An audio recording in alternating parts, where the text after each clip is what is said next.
1, 2, 3, 4, 5, 6, 7, 8, 9, 10. Open the door.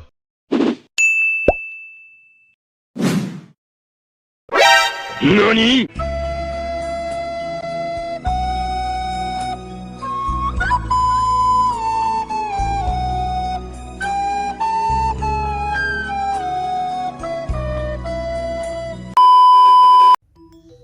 Assalamualaikum warahmatullahi wabarakatuh.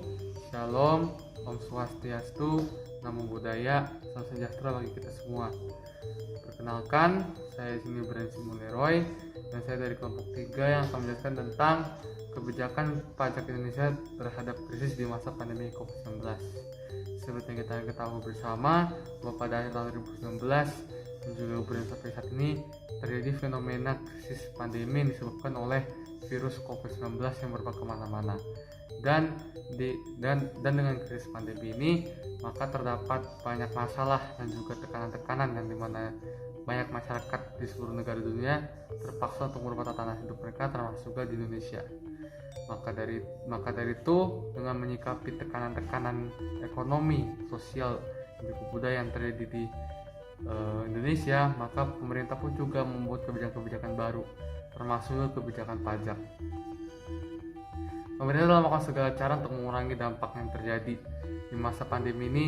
Banyak kejadian yang harus ditempuh, juga harus banyak kebijakan yang harus dilakukan untuk sehingga bisa mengurangi dampak pandemi.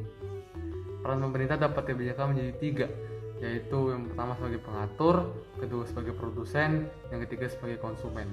Pengatur di mana pemerintah menetapkan bahwa kebijakan yang bertujuan untuk pada kesehatan masyarakat, produsen yang menyediakan saran dan prasarana dapat dimanfaatkan masyarakat, dan konsumen di mana pemerintah ingin bertugas untuk membeli barang atau jasa yang telah disediakan oleh pasar yang bersumber dari masyarakat Indonesia sendiri.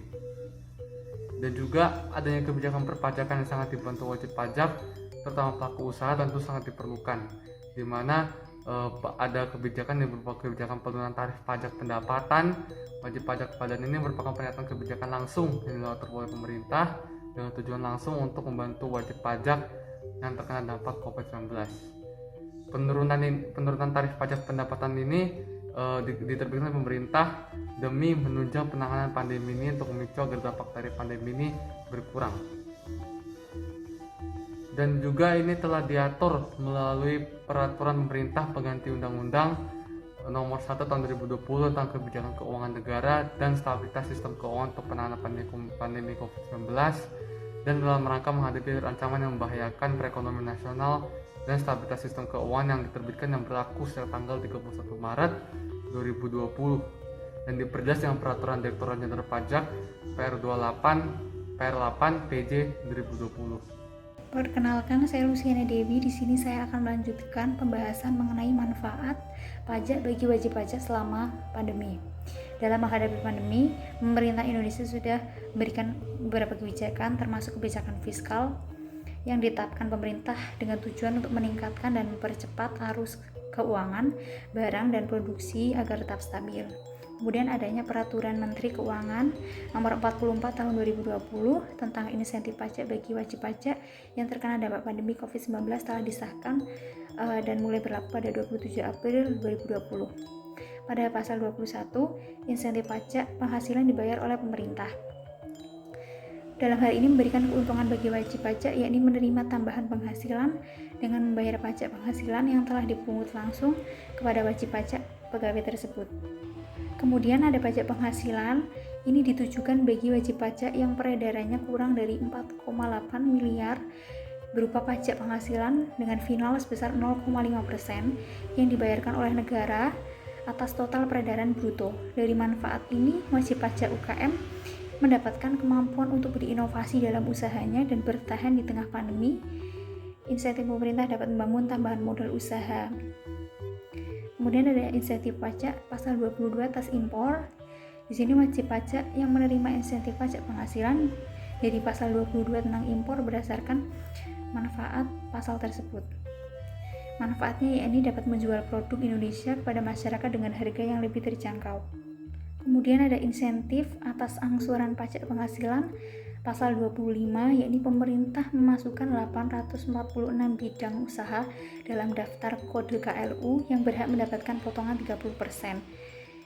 Dari manfaat ini yakni memberikan tambahan penunjang arus kas wajib pajak badan untuk dapat bertahan dalam masa pandemi.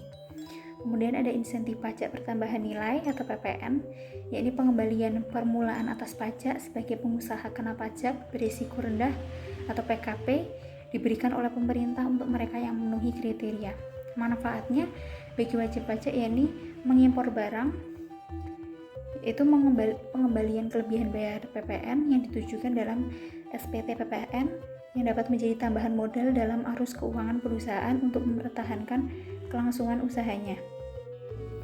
Oleh karena itu, pemerintah juga menetapkan Peraturan Menteri Keuangan Nomor 28 Tahun 2020 tentang pemberian keringanan pajak barang dan jasa mengenai jasa teknis, jasa manajemen, jasa konsultasi, dan jasa lainnya yang tidak dipotong pajak berdasarkan pasal 21.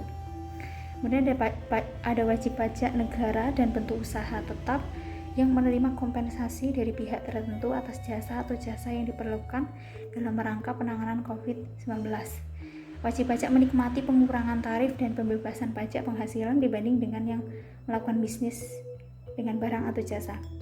Selain itu, manfaat bagi wajib pajak adalah pengurangan tarif dan pembebasan pajak penghasilan terkait kegiatan usaha atas barang atau jasa dalam penanganan COVID-19. Hal ini dapat menjadi tambahan modal dan penghasilan tambahan bagi wajib pajak karena pajak penghasilan barang dipotong.